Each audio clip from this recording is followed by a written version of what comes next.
Hello, everyone, and welcome back. Today, we're going to be discussing our playlist for Boat Fleet. It'll be number three.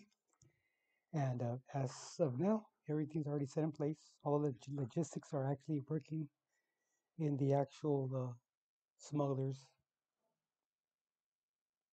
side. So, uh, the boats, the actual fishing vessels, are actually going to be well known.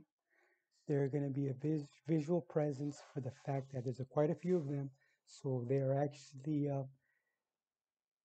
becoming part of the actual landscape of San Diego Bay.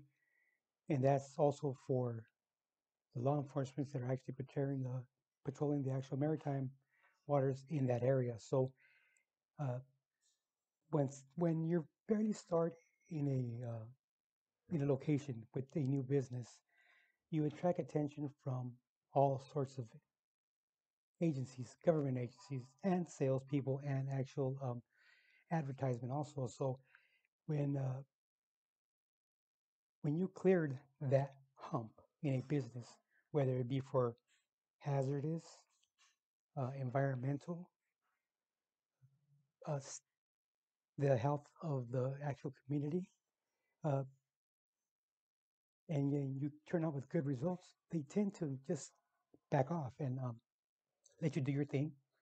Unless a complaint comes in, or unless a phone call or actual an anonymous tip comes in, and that's when they start scrutinizing the actual company. So so far so smooth. Uh, this Mr. X is now uh, satisfied. He has an office, most kind of more of a penthouse type office, uh, to overlook his uh, his company, and it's at bird's eye view on a high-rise tower overlooking the San Diego Bay, and he can easily access the building without actually attracting any kind of attention to him.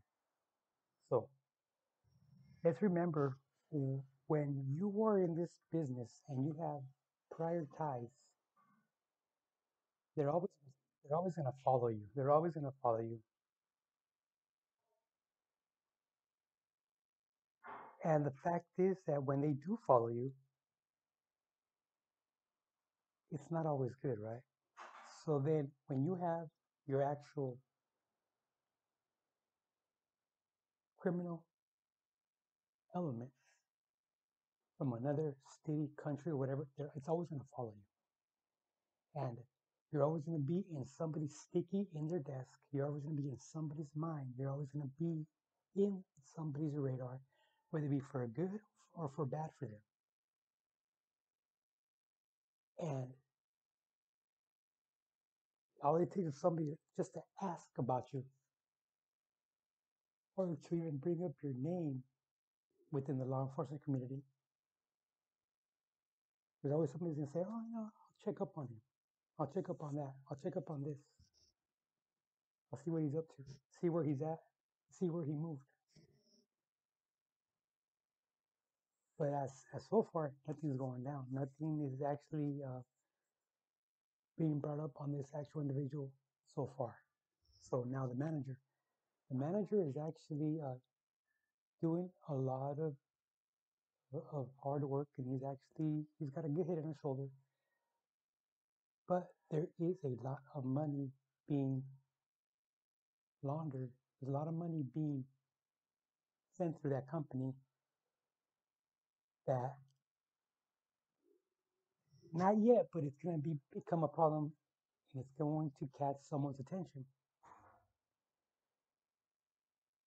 Although Mr. X is not a micromanager, but I guess the thrill, the adrenaline, it actually keeps him inside the actual loop, inside the penthouse, just enough for him to get that rush and to scope out, and they can actually watch with their binoculars as every ship comes into the bay. And they watch every ship do their thing without any kind of law enforcement radar. And as time goes by, uh, somebody starts to notice that quite a bit of vessels are no longer being utilized for legit business of the fishing trade. And not everybody can be squeaky clean from them crews. It's impossible. So somebody actually starts to notice that a lot of captains, a lot of crews are actually not in the East Coast any longer, but now they're registered. And unfortunately, with your licensing, especially coming out of California, there's a lot of paper trails and there's a lot of actual, not fines, but there's actually a lot of fees that are to be met for California. And with this paper trail,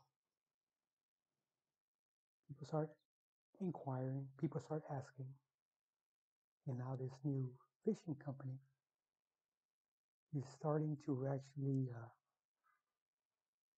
it's actually being talked about between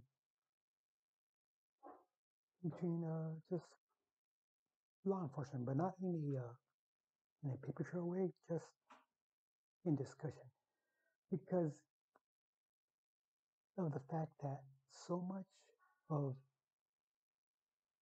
the white contraband going into the East Coast was just out of control. It was just out of control, and there was a lot of agencies involved in the actual return of this particular product to this particular area. And what they actually they called it in a phrase where instead of going into the actual, through the Caribbean into the actual Florida, they would call it, yeah, this made a left turn. Now, I'm not going to say the exact quote to law enforcement, but it was this load made a left turn. Left turn meaning going towards the Pacific. And that's what they actually, to this day, they actually refer to it like that. And so once they start piecing this together, this new company that's being ran by Mr. X, but managed by the manager, is slowly being scrutinized. And the money that they were actually producing, the money they were actually spending, they were not actually adding up to what was being actually reported to the taxman. So now, as time goes,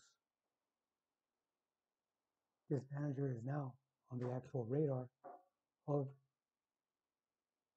this agency that's actually following the money trail.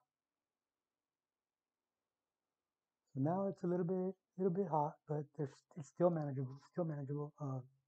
Mr. X is still being able to look at his